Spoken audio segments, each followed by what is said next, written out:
नमस्कार। आकाशवाणी जयपुर अजमेर से प्रस्तुत हैं प्रादेशिक समाचार।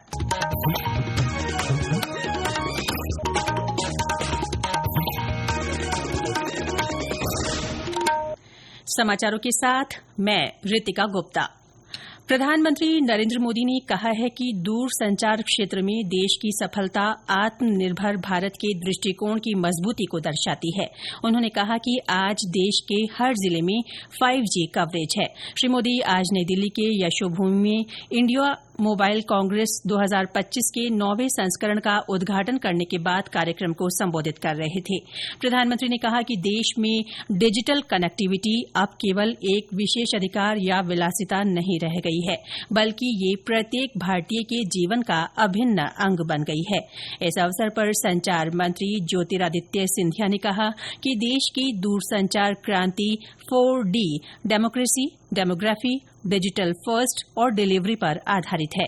श्री सिंधिया ने कहा कि देश के 99.9% जिले अब 5G नेटवर्क से जुड़ चुके हैं। गौरतलब है कि इस 4 दिवसीय कार्यक्रम में दूरसंचार और उभरती प्रौद्योगिकी में नवीनतम प्रगति को रेखांकित किया जाएगा। इसमें वैश्विक नेता, नीति निर्माता और उद्योग विशेषज्ञ भाग ले रहे हैं। वायुसेना प्रमुख air chief marshal Amarpreet Singh ने कहा है कि भारतीय वायुसेना ने ऑपरेशन सिंदूर के दौरान अदम्य साहस और वीरता का परिचय दिया। उन्होंने कहा कि इस ऑपरेशन में भारतीय वायुसेना के अनुकरणीय प्रदर्शन ने पूरे देश को गौरवान्वित किया है। गाजियाबाद स्थित हिंडन एयरबेस पर 93वें वायुसेना दिवस के अवसर पर आज आयोजित एक समारोह में एयर चीफ मार्शल ने कहा कि परिचालन योजनाओं में नई प्रणालियों, हथियारों और उपकरणों के एकीकरण की गति में बढ़ोतरी एक महत्वपूर्ण सफलता है।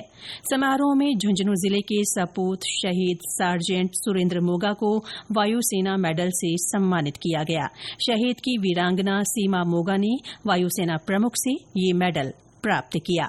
वायुसेना दिवस पर राष्ट्रपति द्रौपदी मुर्मू, उपराष्ट्रपति सीपी राधाकृष्णन, प्रधानमंत्री नरेंद्र मोदी और मुख्यमंत्री भजनलाल शर्मा ने वायुसेना के सभी साहसी योद्धाओं और उनके परिवारों को शुभकामनाएं दी हैं। प्रधानमंत्री ने सोशल मीडिया पोस्ट में वायुसेना को वीरता, अनुशासन और सटीकता की प्रतिमूर्ति बताया है। वहीं मुख्यमंत्री श्री शर्मा ने अपने सोशल मीडिया संदेश में वायुसेना के सभी जाबाज वीरों के साहस, शौर्य और बलिदान को नमन किया है। श्रीगंगानगर जिले के जैतसर थाना क्षेत्र में आज सुबह एक सड़क हादसे में 3 युवकों की मौके पर ही मौत हो गई, जबकि 2 अन्य गंभीर रूप से घायल हो गए। हादसा सूरतगढ़ अनूपगढ़ स्टेट हाईवे 94 पर गांव 5GB पुलिया के पास हुआ, जब एक तेज रफ्तार कार आगे चल रहे ट्रक में पीछे से जा घुसी। कार में सवार 5 युवक अनूपगढ़ से सूरतगढ़ की ओर जा रहे थे। हादसे में 3 युवकों की मौके पर ही मौत हो गई, जबकि 2 घायलों को श्रीगंगानगर जिला अस्पताल पहुंचाया गया, जहां उनकी हालत गंभीर बनी हुई है। प्रदेश में पिछले कुछ दिनों से चल रही बारिश के बाद मौसम में बदलाव आया है। अब सुबह और रात के समय गुलाबी सर्दी का एहसास होने लगा है। जयपुर, नागौर और सीकर सहित कई शहरों में न्यूनतम तापमान 20 डिग्री सेल्सियस से नीचे पहुंच गया है। सीकर और श्रीगंगानगर में आज सुबह घना कोहरा छाया रहा।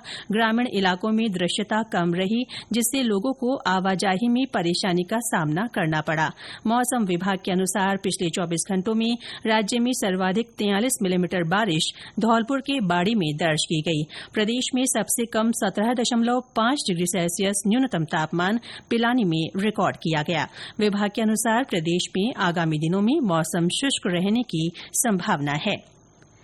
राजस्थान लोक सेवा आयोग ने प्राध्यापक कृषि स्कूल शिक्षा प्रतियोगी परीक्षा 2025 की तारीख घोषित कर दी है। परीक्षा का आयोजन अगले साल 31 मई से 16 जून तक माध्यमिक शिक्षा विभाग के तहत होने वाली प्राध्यापक एवं कोच स्कूल शिक्षा प्रतियोगी परीक्षा 2025 के साथ किया जाएगा। वहीं कनिष्ठ विधि अधिकारी 2025 की परीक्षा अगले साल 26 और 27 जुलाई को प्रस्तावित है। गौरतलब है कि आयोग की ओर से अगले साल जनवरी से जुलाई तक 13,000 से अधिक पदों के लिए परीक्षाओं का आयोजन होगा। इसके साथ ही प्रादेशिक समाचार बुलेटिन समाप्त हुआ। हमारा अगला बुलेटिन शाम 6:30 बजे प्रसारित होगा। नमस्कार।